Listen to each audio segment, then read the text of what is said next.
Here are 10 books you should read this fall. I'm not saying you need to read 10 books this fall. If you can, that's great. These are just books that are perfect for this time of year. Some of them are a little bit spooky. Some of them feel like cracking open a new notebook, but all of them pair perfectly with a hot cup of tea and the sound of crispy leaves. So without further ado, let's get into this list. Rebecca by Daphne du Maurier. This is a gothic classic about a woman who marries a rich widower, and then she finds that the ghost of his late wife is sort of haunting them in a bunch of different ways. I read this for the first time a couple years ago, and I cannot stop thinking about it. Severance by Ling Ma is a dystopian, post-apocalyptic literary horror unlike anything I've ever read. It's so interesting. It's so like in-depth into humanity and people. And the loneliness and sort of bleakness is what makes it feel really fall to me, and I love this book. The Starboard Sea by Amber Dermont is a book I just read but really enjoyed. This is set in the late 80s in elite prep schools around the east coast of the US. It's a young boy who goes to a new school. He has a dark past and a couple like dark things that are coming.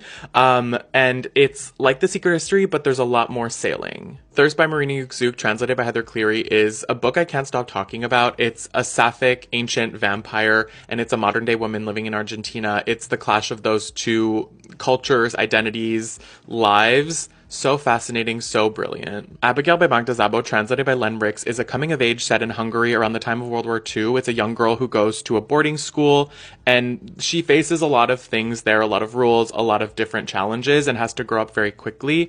I think Magda Szabo writes perfectly for fall, and I'm really excited to read more from her, but this one is definitely a perfect fall read. Monster Leo by Gerardo Samano Cordova is a very interesting literary horror. It's about a deep well of grief that opens up when a child dies in a family, and then it's what happens for the decades that follow. I've never read anything like this, and I love this book. Model Home by River Solomon is a new, fresh take on the idea of a haunted house. It's three siblings who go back to their family home to get it ready for a sale after their parents have passed away. So it talks about grief, but it's also race, class, queerness in America today. So fascinating, and the more I sat with this, the more I enjoyed it. Women Eating by Claire Coda is sort of a plotless literary fiction novel in a really interesting way that has a horror twist because it follows a modern day millennial vampire as she goes about her days just being hungry, watching YouTube, like all sorts of stuff. I thought it was so interesting and so well done. I Have Some Questions for You by Rebecca Makkai is a mystery novel wrapped in a literary fiction blanket. It's about a woman who goes to a school to teach, a school that she attended 30 years prior,